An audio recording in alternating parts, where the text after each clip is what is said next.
Hello student, good evening. Welcome to Gupta study point channel में रंजना। आज मैं आपको एक नए सब्जेक्ट की तरफ लेके चलती हूँ। हमारा जो सब्जेक्ट है वो है फिजिक्स, यानी कि हम क्लास 9 के फिजिक्स को भी अब कवर करेंगे। क्लास 9 का जो फिजिक्स का पोर्शन 10th क्लास तक का जितना भी है, 10th क्लास तक के लेके सारे फिजिक्स के पोर्शंस को हम क्या है कवर करेंगे। ठीक है, तो फिजिक्स का पोर्शन सबसे पहला हमारा जो चैप्टर है वो है मोशन, यानी कि हम बात करेंगे गति की। गति जिसको हम बोलते हैं मोशन। ठीक है, मोशन क्या होता है? देखिए, एक होता है गति तो एक होता है रेस्ट, यानी कि विरामावस्था जिसको बोलते हैं विरामावस्था। आप देखिए भैया, हम रेस्ट बोले हैं तो आप आराम वाला रेस्ट मत समझिएगा, हम ये विरामावस्था की बात कर रहे हैं। किसी ऑब्जेक्ट से को रिलेट करके बात करेंगे। ठीक है, ऑब्जेक्ट मतलब कोई वस्तु, कोई पर्सन, कि कैसे उसकी स्थिति में परिवर्तन हो रहा है समय के साथ, इस बात को हम यहाँ पे क्या है कवर करेंगे। तो हमारा जो पहले तो हमारा टॉपिक क्या है, गति यानी कि मोशन। हम मोशंस को ही पहले समझेंगे, मोशंस के विथ रिस्पेक्ट यानी कि इसके साथ साथ हम रेस्ट को भी जानेंगे। तो बात करते हैं मोशन क्या है। मोशन यानी कि गति। देखिए, समय के साथ किसी भी ऑब्जेक्ट के, किसी भी वस्तु के स्थिति में जो परिवर्तन हो रहा है उसी को हम गति कहते हैं। समय के साथ किसी भी वस्तु के स्थिति में हो रहे परिवर्तन को ही हम कहते हैं गति। सपोज दैट आप क्या है, यहाँ पे कोई एक ऑब्जेक्ट रखा है। ठीक है, ये टी सेकंड में, ये जो ऑब्जेक्ट है ये बी ऑब्जेक्ट, ठीक है, टी सेकंड में ए पोजीशन से चल के बी पोजीशन पे पहुंच जाता है। ठीक है, ए पोजीशन से चल के बी पोजीशन पे क्या है ये पहुंच जाता है। तो बात आती है, देखिए यहाँ पे ये जो ए ऑब्जेक्ट था टी सेकंड में 1 मीटर की दूरी, ध्यान से देखिएगा, ए ऑब्जेक्ट 1 सेकंड में 1 मीटर की दूरी को तय करके क्या है बी पोजीशन पे क्या है पहुंच गया। अब ये समझने के लिए जैसे आप समझ सकते हैं, यानी कि आप देखिएगा, समझ में आ रहा है ना, यानी कि कोई ऑब्जेक्ट है, ये टी समय की दूरी को, टी समय में एक्स मीटर या कुछ एम मीटर वाई मीटर जो भी मीटर की दूरी को तय करके बी पोजीशन पे क्या है ये पहुंच गया। ठीक है, अब देखिए पॉइंट क्या है यहाँ पे, पॉइंट यहाँ ये है कि ये जो ऑब्जेक्ट है यहाँ से पे था, ये ए बिंदु पर था, लेकिन ये मूव करके किस बिंदु पर पहुंचा, ये बी बिंदु पर पहुंच गया। तो देखो, जब कोई भी आप एक जगह से दूसरी जगह मूव कर रहे हैं तो हमारी स्थिति में परिवर्तन हो रहा है ना समय के साथ। कितना समय लगा यहाँ से वहाँ जाने में, हमें यहाँ से वहाँ जाने में, या इस ऑब्जेक्ट को ए बिंदु से चल के बी बिंदु पर जाने में कितना समय लगा, ये जो समय के साथ ऑब्जेक्ट की स्थिति में परिवर्तन आ रहा है इसी को ही हम गति कहते हैं। बात समझ आ गई?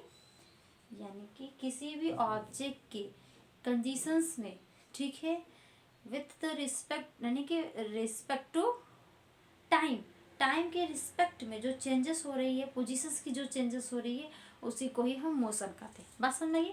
Motion clear? अब इसी के बाद इसी को मोशन क्लियर किया है तो यहीं पे रेस्ट को भी जान जाते हैं, विरामावस्था को भी। यानी कि जब कोई भी ऑब्जेक्ट है समय के साथ उस ऑब्जेक्ट की स्थिति में कोई परिवर्तन आप प्रतीति नहीं कर रहे, कोई भी परिवर्तन को आप महसूस नहीं कर रहे, जहाँ का जहाँ ऑब्जेक्ट पड़ा हुआ है। ठीक है, समय बीतता जा रहा है लेकिन ऑब्जेक्ट की स्थिति में कोई परिवर्तन नहीं हो रहा है, तो इस कंडीशन को ही हम बोलते हैं विरामावस्था, यानी कि अभी ऑब्जेक्ट रेस्ट कंडीशन में है, समय के साथ उसमें कोई परिवर्तन नहीं हुआ, यानी कि ऑब्जेक्ट अभी रेस्ट कंडीशन में है। बात समझ में आ गई? अब आपका इसका एग्जांपल देख सकते हैं। हाँ, ये हो गया, कोई भी ऑब्जेक्ट हमने यहाँ पे रखा, ठीक है, यहीं पे है, टाइम क्या है बीता जा रहा है, समय क्या है बीता जा रहा है, लेकिन ऑब्जेक्ट अपने स्थिति में कोई परिवर्तन ही नहीं कर रहा है, जहाँ का जहाँ बना हुआ है। तो इस यानी कि दैट मीन्स कि ये क्लियर हो रहा है कि ऑब्जेक्ट अभी किस कंडीशन में है बच्चा, तो अभी ऑब्जेक्ट विरामावस्था में है, रेस्ट कंडीशन में है। ओके, नेक्स्ट, अभी गति और रेस्ट, मोशन और रेस्ट क्लियर हो गया। यानी गति और विरामावस्था किसे कहते हैं? जब समय के साथ किसी ऑब्जेक्ट की स्थिति में परिवर्तन हो रहा है तो उसे हम मोशन कहते हैं। और जब ऑब्जेक्ट की स्थिति में परिवर्तन आप देख ही नहीं रहे, कोई भी परिवर्तन प्रतीत नहीं कर रहे हैं, तो उसे हम बोलते हैं विरामावस्था। ओके, चलिए अब ये हो गया। अब आइए थोड़ा हम देखते हैं कि मोशंस के रिस्पेक्ट में क्या क्या कुछ टॉपिक्स को देखते हैं। मैंने कहा कि समय के साथ परिवर्तन हो रहा है, लेकिन कभी कभी कैसे हम पता करेंगे कि ऑब्जेक्ट में गति हो रही है? किन किन चीज़ों को हम ऑब्जर्व करके ये बता सकते हैं कि ऑब्जेक्ट के स्थिति में क्या हो रहा है, परिवर्तन हो रहा है। जैसे चलती ट्रेन में अगर आप बैठे हैं, चलती ट्रेन में अगर आप बैठे हैं तो ट्रेन के अंदर आप बैठे हैं, ठीक है, ट्रेन के बोगी में आप बैठ के आराम से मोबाइल चला रहे हैं, कोई काम कर रहे हैं, बैठे हैं, लेकिन खिड़की के बाहर आप नहीं देख रहे हैं, या गेट से बाहर आके आप बाहर की यानी कि ट्रेन के बाहर आप नहीं देख पाए। जब तक नहीं देख रहे हैं आपको लगता है कि हम बैठे हैं आराम से, हमारा ट्रेन नहीं चल रहा है, हम मोशन नहीं करें, ना हम गति करें, शांति से बैठे आराम से, ठीक है। लेकिन जैसे ही आप खिड़की से ट्रेन में से खिड़की के बाहर जैसे ही आप देखते हैं तो आप क्या देखते हैं? ओह, हम सारी चीज़ों को तो पीछे छोड़ते आ रहे हैं, यानी हम हमारा ट्रेन में हम बैठे हैं शांति से, यानी कि ट्रेन के बाहर की सभी चीज़ें मूव कर रही हैं, सब में क्या हो रहा है, गति हो रहा है। समझ में आ रही क्या बोले? सब में तो गति हो रहा है। कैसे? तो यहाँ पे ट्रेन के बाहर की चीज़ें गति नहीं कर रही हैं, आप ट्रेन के अंदर से बैठ के खिड़की, ट्रेन के अंदर बैठे खिड़की से देख रहे हैं, तो आपको लग रहा है सभी चीज़ों को हम पीछे छोड़ते हुए आ रहे हैं। हम आगे बढ़ रहे हैं, सारी चीज़ें पीछे छूट रही, हम आगे बढ़ रहे हैं, सारी चीज़ें पीछे छूट रही। पॉइंट यहाँ पे ये है कि यहाँ कोई बाहर का ऑब्जेक्ट मूवमेंट नहीं कर रहा है, आपका जिस ट्रेन में आप बैठे हैं उस ट्रेन में आप मूव कर रहे हैं, ठीक है। यानी कि अब वही अगर हम बाहर से आके देखते हैं तो हमें प्रतीत होगा ऑब्जेक्ट तो यानी सभी ट्रेन के बाहर की सभी चीज़ें एकदम स्थिर है, एकमात्र ये ट्रेन के पटरिया भी ट्रैक पे ये ट्रेन ही मूव कर रहा है। बात समझ आ रही है? तो यानी कि ऑब्जेक्ट को हम जब फील करते हैं, आमने सामने से देखते हैं, तो तब जाके हम महसूस करते हैं हाँ ऑब्जेक्ट मोमेंट कंडीशंस में है, इसमें मोमेंट हो रहा है, ठीक है। तो ये है।